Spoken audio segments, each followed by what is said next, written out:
This is Judith Lay welcoming you to Manx Radio and to the podcast of this week's edition of At Your Service. Manx Radio! On the programme today, we have another view from the Vatican, and we look forward and look back as we prepare for this year's Christian Aid Week. But first, some music. Glorious things of thee are spoken.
Huddersfield Choral Society and Glorious Things of Thee Are Spoken.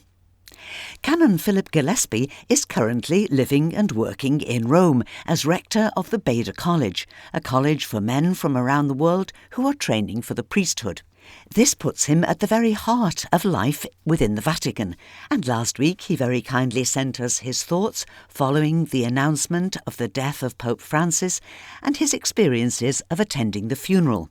Today he joins us again to give us a very clear picture of the next steps. Canon Philip, good morning and welcome. Good morning and greetings from Rome. The big news is the chimney has arrived. The Vatican firefighters have attached a chimney through the roof of the Sistine Chapel, which will now be linked to the small stoves in which the ballots of the Conclave will be burned, producing the famous white smoke when it is a positive election, black when there is not the required 89 votes for any one candidate. Time was that it was dry or damp straw which helped enhance the colour of the smoke.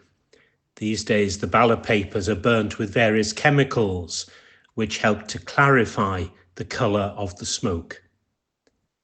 Some people might see this as a rather quaint, if outdated, method of alerting the world to an outcome. Others will see it as continuity and tradition. The very idea of a conclave, literally with a key, locking people into a room, even though that room is a highly decorated chapel with a magnificent Michelangelo fresco, may appear to be a rather blunt way of ensuring secrecy. But as much as secrecy, there's also a sense of solitude.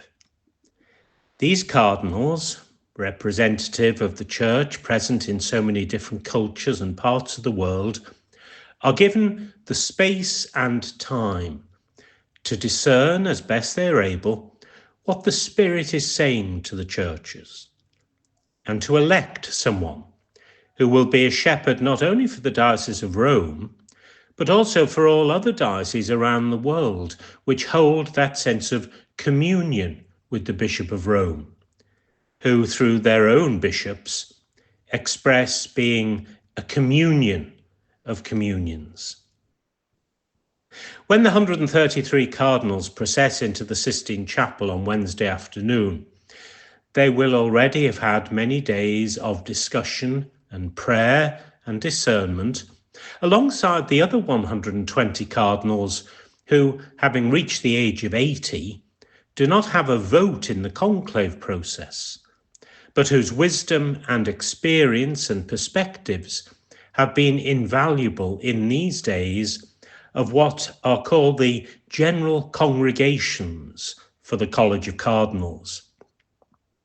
Sometimes it's referred to using the Latin word, the murmurationes, the chattings, the getting to know people, the expanding of the horizons which the individuals may have brought with them, but which now need to be wide enough to embrace not only their particular or local church from which they are drawn, but even more powerfully, a Catholic or universal ministry, which the man elected as the 267th Bishop of Rome will need to have. How long will it take? Nobody knows.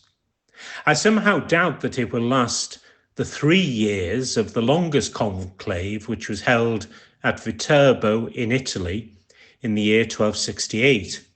But it is a time of prayer and of deliberation. So, pray for the cardinals. Pray for the cardinal called the Camerlengo, Cardinal Kevin Farrell, originally from Ireland, but who is naturalized and was a bishop in the United States of America. Pray for all those who are involved in the day-to-day preparations, both around the funeral of Pope Francis last week and now the process of the solemn election of his successor. Lots of hard work, lots of busyness, many late nights for them all. But they do it for the good and smooth running of these days. And they are animated, as Pope Francis would have said, by Evangelii Gaudium, the joy of the gospel, and also a prayer that the gospel may truly be a gift of wisdom for the world.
Chosen, Loved.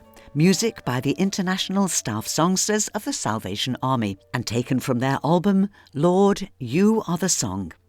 And my thanks to Canon Philip Gillespie in Rome, who's very kindly agreed to send us some more reports as events unfold in the coming days at the Vatican.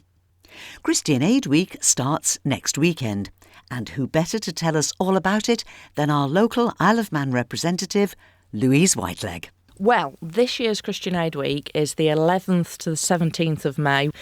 But did you know this year we're celebrating 80 years of Christian Aid? Can you believe it's 80 years? That's one of those mixed anniversaries, isn't it? Because to say that you have been successfully changing people's lives for 80 years is wonderful.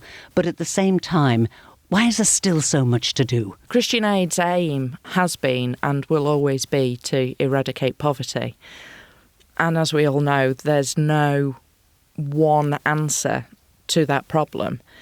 Greed is at the root of a lot of the problems that we suffer in the world. I mean, we know the 1% has got more than all these millions of people living in absolute desperate poverty. We know we've got this massive inequality, this massive imbalance. And Christian Aid has always been there to mobilise the Christian community and to get us to come together, particularly during Christian Aid Week, but all of the year. But during Christian Aid Week, it's about mobilising the Christian community to fight against that type of injustice so we can work towards ending poverty. Over those 80 years, you've got stronger and stronger at working with partner organisations in the places of greatest need. So you're strengthening the local organisations to help people to work their way out of poverty, not just parachute in with a bit of aid, but to work into a better future. Originally, where we started from, it was just after the Second World War, and all the churches came together and they wanted to help their brother and sister churches across Europe who'd suffered with the bombs. And all the British churches came together and we all sent money, aid, help to our European brothers and sisters. And it's grown from that base of sharing Christian love and Christian kindness. Originally, it was a very imperialistic approach that we had. We're coming in, white saviours, we know what you need and we're going to help you. And in the last 30, and especially the last 10 years, that model has really, really shifted. So when we're going in and helping with aid, actually the first thing we're doing is listening. Because there's no good us parachuting in and saying we've got this fabulous idea, but it doesn't work in their context, in their culture, in their environment. I think back, I have to say, a happy birthday to Mr. Harry Owens, who was 90 this past couple of weeks. Sorry, Harry, had to get that in there. Because whenever I think about aid done well, I think about what we did with the beekeepers. When Harry went over to Burundi all those years back, so 6 years now, when Harry went over to Burundi, he did something fabulous. He gave them a gift of knowledge. And that gift of knowledge and how to look after the bees, how to get the most out of the honey, how to protect yourself with the clothing, how to build the beehives, that knowledge has grown in the local population and they're completely self-sufficient. And you can't take that knowledge away. And that's how Christian Aid is working. It's enabling people to work their own way out of poverty. It's not giving them something.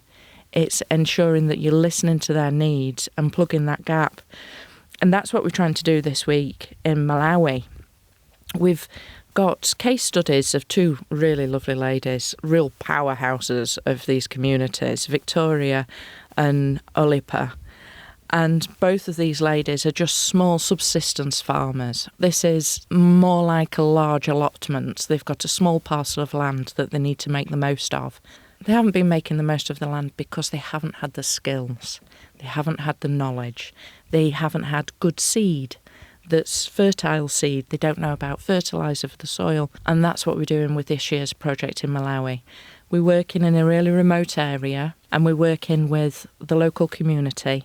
And we're teaching, we're educating, and we're setting up peer-to-peer groups. It's taken people like Victoria and Olipa, and it's giving them the skills that they can then share with their neighbours. So that, like Harry did, that seed of knowledge and confidence then grows amongst the local community. And of course, like Harry did, it's using all the things that you've got there in the community. It's not dreaming up some fancy solution that isn't available where these people are. And also, do you think peer-to-peer teaching works so much better? Absolutely, I think so, because it's woman to woman as well, or it's youth to youth. This particular project, about 60% of the people we're helping are women, and then about 20% are youth. And then the remainder of people with different abilities. So we're actually helping people who, when they're living in a patriarchal society, the people who are a bit more vulnerable are actually supporting each other as well. So the strength that comes from that, empowering these people to work their own way out of the poverty, is just lovely. And I think to put it into context, it isn't that the men have walked away from this or the men are being excluded, but often the men will travel away from their homestead, as you might say, to try and find some work, because we're talking here about still one of the world's poorest countries, aren't we? Yes, there's great levels of internal migration because, as you rightly say, the men move to the work. So they'll move to the capital to become truck drivers or taxi drivers or bus drivers, or they'll move to where they can fish or work in different industries and then send money back. And it's the women who are generally left literally holding the baby, having to support themselves. So it's a very different lifestyle to the lifestyle that we're accustomed to. And I think that's one of the challenges, but also the beauty of Christian Aid Week, because absolutely we have challenges and issues here, but it's different when we're looking at places like Malawi. We come together here and we support ourselves, we help other people, we support the food bank, we support our friends and neighbours and those in need locally on the island. And that's kind of really what we're wanting to grow in Malawi, but we're just starting from a different point. We're starting from a point where 70% of the people live on less than $1 a day. It's poverty that's not something that we can easily comprehend, and we're needing to take a step back and find out really where do they need help. So Olipa, for example, her dream is that she wants to replace the grass roof that she has on her house with steel sheets. She wants to be able to pay the fees so her children can go and get her education. Victoria wants to be able to buy shoes for her children to be able to walk safely to school. It's starting from a different point. So the beauty of Christian Aid Week is that we get to think about ladies like this and their stories, empathise a little bit with a different way of life, and to think about the consequences of what we've done perhaps in the past when we think about the impact on the global south of climate change and how they're suffering at the moment. There's no rain, and then there's all the rain all at once. The seasons have shifted, and it's stopping their crops ripening, it's destroying their crops, it's impacting on them having enough food to eat today. And isn't it also about teaching them resilience? There are extremes of climate that we can do little or nothing about, but there are some little things. So again, it's that resilience so that they're not completely wiped out. And we've still got these resident problems of inadequate, clean, pure water supply. You know, those kind of things that we take for granted when we turn the tap on and we've got as much clean water as we need. That's not an option in Malawi, is it? Not at all. And that's actually one of the foundations of this project. As we're working with these village people, we've built in elements of public health, as we'd call it over here. So talking about hygiene and looking at how to segregate dirty and clean water and how to make the most of the water that you've got. And as we've been having these conversations with these people in Malawi, they're coming up with their own ideas. So they're now planting more trees, and the trees that they're planting are mango trees and guava trees. So they're getting, not only are they helping seal the soil with the roots from the trees, but they're also getting the fruits from the trees to feed the family. We're having conversations, and we will know this one, everybody on the island, the cook stoves And so the project also involves getting people to cook more efficiently. So they are creating less pollutants themselves when they cook. They are also using less material to cook with because they've concentrated the heat through this cook stove so they can cook more efficiently. So it is taking the local issues and working with them to see what solutions are available in their context. A small amount of money makes a huge actual practical difference, doesn't it? £1 from here grows tenfold over there for the difference that we can make, and it's also targeted aid. By using this model of teaching the leaders in the community and then the peer-to-peer training and education, it then grows again. It's a different way of doing aid, and it also pivots back to our Christian roots. That £1 you throw in the bucket, or that £1 that you throw in the red envelope, is a seed. And when that seed lands in Malawi, it grows and it helps so many different people in ways that are going to change down the generations because it's knowledge, it's behaviour, it's training, and those are things that you can take with you wherever you go. Louise, you are passionate about everything that you do for Christian Aid, and you're inspired by your deep personal Christian faith. But I think it's important to say that Christian Aid reaches out to people of all faiths and none. Oh, absolutely. We help everybody who needs help, people of all faiths and people of non-faith. But one of the things I really love about Christian Aid Week, it's our opportunity as Christians to wear our heart on our sleeves and to be able to go out and engage in conversations with people. And some of those conversations can be challenging. But in having that conversation, we're also planting a seed. We're showing people what we believe as a Christian. We're showing people what we do and how we work and how we believe and have hope and have faith that there is a better future and there is a better future for everybody. And it's a real opportunity to be able to go out there and say, this is who we are, this is what we do, and this is what we believe. Come join us. So what does Christian Aid Week look like? Because it's not just a week. You'll be having, I'm sure, in churches and community spaces in the months to come fundraising events. So is it really a question of looking out for all the publicity? Yes, please do. And if you've got any great ideas, all I'm going to say is go for it. So yes, Christian Aid Week, it is the 11th to the 17th of May. That's the official week. Things are always a little bit different on our island, and we have a project, and it's our project for the year. So really, Christian Aid Week, we are springboarding that new project for the year ahead, which is our project in Malawi. And yes, there's going to be coffee mornings and dances and all sorts of activities taking place across the island. So if you do see one, please do come along and support us.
Thank you to our Christian Aid Rep for the island, Louise Whitelegg.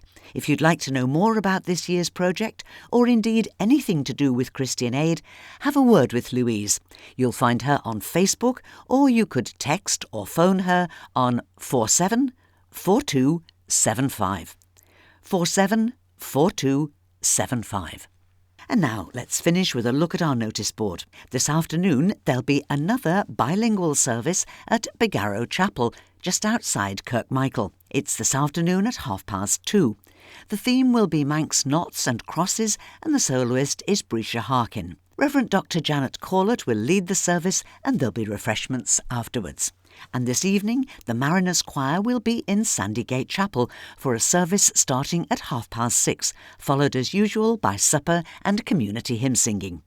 The annual May Day Collectors Fair at Dorby Schoolrooms is tomorrow between noon and 5 p.m, with a wide range of collectibles along with the church's bric-a-brac bonanza in the basement. Soup, sandwiches, cakes and coffee, as well as afternoon teas, will be available throughout the day. In true Dorby tradition, there'll also be the cake stall and the plant stall. This Collectors Fair tomorrow is the launch event for a 6-week matched funding grant campaign by Dorby Church, supported by the Church of England, who've committed to match, pound for pound, all the monies raised between tomorrow and the 16th of June to help support a maintenance programme for a more sustainable building. Also tomorrow, there's a special concert in Quails Hall in Ramsey.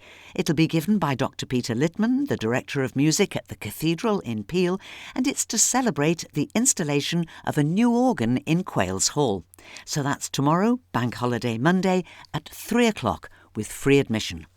On Thursday the 8th, the island will commemorate the 80th anniversary of the end of World War II in Europe, with a commemorative concert and a drumhead service to be held in the Royal Hall in the Villa Marina. Seats for this are bookable through the Villa Gaiety box office in the usual way. It starts at 7 p.m. on Thursday, and all proceeds will benefit the Royal British Legion Isle of Man branch. On Friday the 9th, between 10:30 and noon, there's a VE Day coffee morning with entertainment and a sing-along led by Wendy McDowell and friends at Onken Methodist Church Hall. There'll be refreshments and a VE Day quiz. No charge, but donations will be welcome. And finally, the annual Cool Chapel plant sale is next Saturday the 10th from 2 till 4:30 in the Cool Chapel Hall on Cool Road in Braddon. Homegrown bedding plants, cakes and bric-a-brac will be on sale. Admission is just £5 and that includes afternoon tea. And that's all we have time for now, but I'll be back tonight at 9. A little different this week, as between 9 and midnight I'll be bringing you Today at the Guild. As the Manx Music, Speech and Dance Festival finished last night, it'll be a review of 8 days of wonderfully entertaining performances. Then we'll have a chilled hour together in our virtual lounge between midnight and 1. And I'd love you to join me if you can. And so, until whenever we meet again, this is Judith saying thank you for listening, and I wish you and those you love a blessed and peaceful week and a very good morning.